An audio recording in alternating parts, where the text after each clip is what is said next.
जय श्री श्री गुरु गौरांग गंधर्व गिरिधारी जीव की जय। भक्ति विघ्न विनाशनकारी भगवान नृसिंहदेव की जय। हरिनाम संकीर्तन की जय। এবার আমরা শ্রীমদ্ ভগবদ গীতা দ্বিতীয় অধ্যায় সাংখ্যযোগের 8 নম্বর শ্লোক আলোচনায় আসছে। নহি প্রপশ্যামি মমাপনুদ্যাৎ যচোকমুচ্ছূষণমিন্দ্রিয়াণাম অবাপ্য ভূমা বসপত্ন বৃদ্ধং রাজ্যম সুরাণামপি চাধিপত্যম। অর্জুন বলছেন, পৃথিবীতে নিষ্কণ্টক সমৃদ্ধ সাম্রাজ্য এবং দেবতাদিগের অধিপতিত্ব পাইয়াও আমার ইন্দ্রিয়গণের পরিশোষণকারী শোককে দূর করিবে, তাহা আমি প্রকৃষ্ট রূপে দেখিতে পারিতেছি না। কি না, যে শোক আমার ইন্দ্রিয়গণকে পরিশোষণ করিবে তাহা অপনোদনের আমি কোনো উপায় দেখিতে পাই না। আমার শোক অপনোদন অর্থাৎ দূর করিতে পারেন, আমার শোক দূর করিতে পারেন কে? অর্জুন বলছেন, হে ভগবান শ্রীকৃষ্ণ, তুমি বিনা ত্রিজগতে এমন এক ব্যক্তিকেও বিশেষ করিয়া দেখিতেছি না। আমা হইতে অধিক বুদ্ধিমান বৃহস্পতিকেও আমি জানি না। অতএব শোকার্ত আমি কাহারও আশ্রয় গ্রহণ করিব কেন?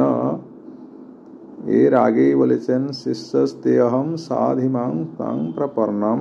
যদি বলা হয় ভগবান শ্রীকৃষ্ণের অর্জুনের মধ্যে সখ্য ভাব আছে, গৌরব ভাব নেই, তাই ভগবান বলছেন তোমাকে কি প্রকারে আমি শিষ্য করিব? সুতরাং যেখানে তোমার গৌরব বুদ্ধি আছে সেই রূপ উদপায়নাদির কাহারও শরণ লো। এই জন্য বলছে নহি প্রপশ্যামি। আমি অর্জুন এ কথা বলছেন, তাই এই শ্লোকে তিনি ভগবান শ্রীকৃষ্ণের শরণ গ্রহণ করছেন। এরপরে সঞ্জয় বলছেন, एवमुक्त्वा हृषीकेशं गुडाकेशः परन्तपः न जुश्च इति गोविन्द मुक्त्वा तुष्णीं बभूवः। সঞ্জয় কহিলেন, পরন্তপ অর্জুন শ্রীকৃষ্ণকে বলিলেন, আমি যুদ্ধ করিব না। ইহা বলিয়া মৌন ভাব অবলম্বন করে। আমার শোক কি করে দূরীভূত হবে আমি জানতে পারিতেছি না, আমি আর যুদ্ধ করব না। মৌন ভাব অবলম্বন করলেন, একথা অর্জুন বলছেন। তাই জন্য এখানে বলছেন পরন্তপ। শত্রু নিষূদন হইলেও গোবিন্দকে অর্থাৎ সর্ববেদজ্ঞ কৃষ্ণকে যুদ্ধ করিব না একথাও বলিয়া দিলেন। পরবর্তী শ্লোক। তমুবাচ হৃষীকেশাঃ প্রহর্ষন্নিব ভারত সেনয়োরুভয়োর্মধ্যে বিসিদন্তমিদং বচঃ। হে ধৃতরাষ্ট্র, তখন উভয়পক্ষীয় সেনাগণের মধ্যে অবস্থিত বিষাদগ্রস্ত পার্থকে হৃষীকেশ সহাস্যে এই কথা বলিলেন। সঞ্জয় ধৃতরাষ্ট্রকে দিব্য দৃষ্টির দ্বারা এই সমস্ত দেখে বলছেন, যুদ্ধক্ষেত্রে সমবেত সৈন্যগণের মাঝে অবস্থিত বিষাদগ্রস্ত পার্থকে অর্জুনকে ভগবান শ্রীকৃষ্ণ সহাস্যে এই কথা বললেন। কি ভগবান বললেন? এবং সেনয়োর উভয়ের মধ্যে এই কথা বলার উদ্দেশ্য কি? অর্জুনের বিষাদ আর ভগবানের উপদেশ ইহা সর্বসম্মুখেই হইয়াছিল, সেনয়োর উভয়ের মধ্যে, এটা গোপনে হয়নি। দুই পক্ষের সেনা সজ্জিত হয়ে আছে, মাঝখানে অর্জুন বিষাদ গ্রহণ করলেন আর ভগবান তাকে সর্বসম্মুখে সেই অর্জুনকে উপদেশ দিচ্ছেন। এটা গোপন নয়, এই কথাটা আমাদেরকে বুঝতে হবে।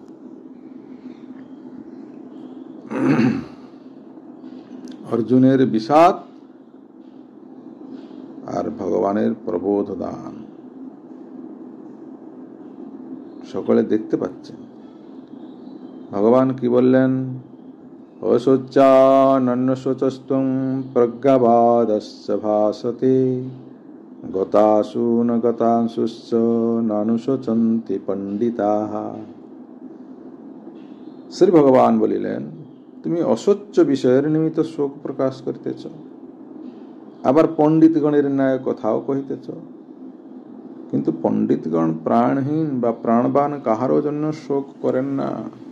কি বলছেন? অসচ্যান, যাহাদের জন্য শোক করা নহে তাহাদের জন্য শোক করছ, আর পণ্ডিতের মতো কথা বলছ। প্রজ্ঞাবাদস্য ভাসতে, পণ্ডিতের ন্যায় কথা বলিতেছ। পণ্ডিতদের কাজ কি? গতাসুন অগতাসুন। গতাসুন মানে মৃত, অগতাসুন মানে জীবিত। এই জন্য বলছেন মৃত আর জীবিত কাহারও জন্য শোক করেন না। কে? না পণ্ডিতরা। তুমি যদি পণ্ডিত হতে তাহলে তোমার এটা হতো না, কিন্তু তুমি তো পণ্ডিতের মতো কথা বলছো। প্রজ্ঞাবাদস্য ভাসতে, ভগবান এই কথা বলছেন। ভগবান এই শ্লোকে আরো কিছু শিক্ষা দিচ্ছেন। মৃত, আমাদের এই পঞ্চভৌতিক শরীরটা অর্থাৎ স্থূল দেহটাই এর মৃত্যু হওয়া। এখানে বলা হয়েছে গতাসুন। গতাসুন মৃত্যু হয় না, জীবিত। স্থূল দেহ আর এটা হচ্ছে সূক্ষ্ম দেহ। স্থূল দেহটা হচ্ছে কি না এই পঞ্চভূতময়া, ক্ষিপ তেজ মরুত ব্যোম, এটা হচ্ছে জড়, নশ্বর, এর বিনাশ আছে। আমরা জন্ম যখন গ্রহণ করেছি আমাদের মৃত্যু হবেই। পরের শ্লোকে আমরা আসব, জাতস্য হি ধ্রুবম মৃত্যু। এবার এই পঞ্চভৌতিক দেহের অর্থাৎ স্থূল দেহের 6টা বিকার আছে: উৎপত্তি, স্থিতি, বৃদ্ধি, পরিণাম, অপক্ষয়, বিনাশ। আর সূক্ষ্ম দেহ, এটা হচ্ছে মনোবুদ্ধি অহংকারাত্মক জীবের উপাধি। এবং প্রতি জন্মে স্থূল দেহের প্রাপ্তি হয় এবং মৃত্যু হলে এই প্রাপ্ত দেহটা নাশ হয়ে যায়, কিন্তু সূক্ষ্ম দেহের বারবার প্রাপ্তি বা নাশ হয় না। সূক্ষ্ম দেহের উৎপত্তিটা কখন? কৃষ্ণ নিত্য দাস ইহা ভুলে গেল। যখন আমরা ভগবানকে ভুলে গেছি তখন আমাদের এই সূক্ষ্ম শরীরটা তৈরি হয়ে গেছে। আর আমরা যখন সাধন ভজন করে ভগবানকে প্রাপ্ত হব তখন এই সূক্ষ্ম শরীরটা নষ্ট হয়ে যাবে। স্থূল দেহটা হচ্ছে দেহ, আর দেহিকে না আত্মা, যেটা নষ্ট হয় না। নৈনম ছিন্দন্তি শস্ত্রাণি নৈনম দহতি পাবকঃ। এই আত্মাটা কি না চেতন, এর ষড়বিকার শূন্য, এর বিকার হয় না, এর নিত্য অবিনাশী, এর জন্ম মৃত্যু নেই, উৎপত্তি বা বৃদ্ধিও হয় না। গীতাতে আরো আমরা পরে দেখব, নজায়তে ম্রিয়ত বা কদাচিৎ নায়ম ভূত্তা, এ সমস্ত কথা আমরা দেখতে পাবো। আত্মারও 12টা লক্ষণ আছে। সেই জন্য এই 12টা লক্ষণ যারা জানে তারা আমিত্ব বোধ করে না, আমি আমার বুদ্ধি তার আসে না। কৃষ্ণদাস এই বুদ্ধি তার আসে। এই শ্লোক থেকে আমরা এ সমস্ত দেখতে পাই। পাঞ্চাকল্পতরুভ্যশ্চ কৃপা সিন্ধুভ্যশ্চ পতিতানাং পাবনেভ্যো